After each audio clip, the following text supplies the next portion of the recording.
బొత్సతో జగన్మోహన్ రెడ్డికి గ్యాప్ పెరుగుతోందా? అనవసరంగా ఆయనకు ప్రాధాన్యం ఇచ్చారని జగన్ బాధపడుతున్నారా? జగన్ ఆశించిన స్థాయిలో బొత్స పని చేయటం లేదా? పైగా జగన్మోహన్ రెడ్డికి ఇష్టం లేని పనులను చేస్తున్నారా? ఇప్పుడు పొలిటికల్ వర్గాల్లో ఇదే చర్చ నడుస్తోంది. శాసన మండలిలో బొత్స వ్యవహరిస్తున్న తీరు కూడా పలు అనుమానాలకు తావిస్తోంది. అదే సమయంలో ఆయన బయట జగన్మోహన్ రెడ్డి ప్రత్యర్థులను కలుస్తుండడం, వేదికలు పంచుకోవటం కూడా జగన్ కి నచ్చడం లేదని తెలుస్తోంది.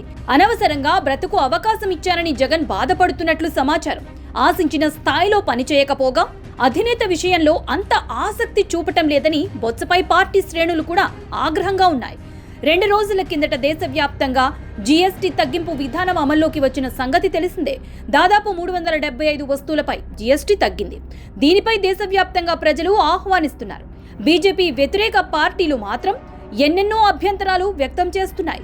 ఏపీకి సంబంధించి మాజీ సీఎం జగన్మోహన్ రెడ్డి మాత్రం బ్రహ్మాండం అంటూ జీఎస్టీని ఉద్దేశించి ట్వీట్ చేశారు.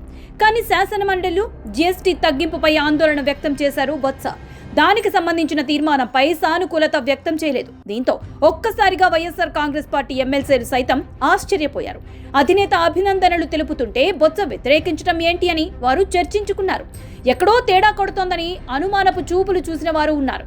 సాధారణంగా రాజకీయ ప్రత్యర్థులతో సొంత పార్టీ నేతలు కలవడం జగన్మోహన్ రెడ్డికి నచ్చదు. తెలంగాణలో తన తండ్రి పేరిట వైఎస్ఆర్ తెలంగాణ పార్టీని ఏర్పాటు చేశారు షర్మిల. అప్పట్లో ఆ పార్టీ ఆవిర్భావ సభకు వైసీపీ నేతలకు సైతం ఆహ్వానాలు అందాయి. కానీ అప్పట్లో సీఎం హోదాలో ఉన్న జగన్మోహన్ రెడ్డి పార్టీ నేతలను నియంత్రించారన్న విమర్శ ఉంది. అప్పట్లో వైఎస్ఆర్ కాంగ్రెస్ పార్టీ నేతలు హాజరు కాలేదు.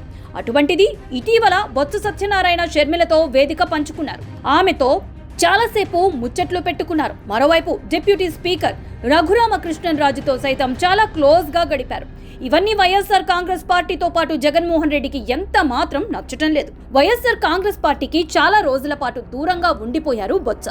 వైఎస్ఆర్ కాంగ్రెస్ పార్టీ ఆవిర్భావ సమయంలో బొత్స ఉమ్మడి రాష్ట్ర కాంగ్రెస్ అధ్యక్షుడు.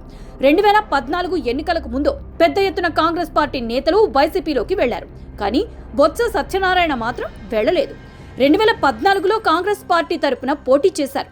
2017లో ఆ సమయంలో మాత్రమే వైసీపీలో చేరారు. 2019 ఎన్నికల్లో వైసీపీ తరపున పోటీ చేసి గెలిచి మంత్రి అయ్యారు బొత్స. 5 ఏళ్ల పాటు పూర్తిగా మంత్రి పదవి ఇచ్చారు జగన్.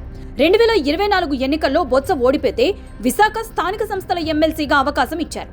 శాసన మండలిలో వైసీపీ పక్ష నేతగా కూడా ఛాన్స్ ఇచ్చారు. ప్రస్తుతం ఆయనది కేబినెట్ హోదా. జగన్మోహన్ రెడ్డి కూడా ఇప్పుడు ఆ హోదా లేదు. కానీ జగన్ ఆలోచనలకు తగ్గట్టు బొత్స పనిచేయటం లేదు.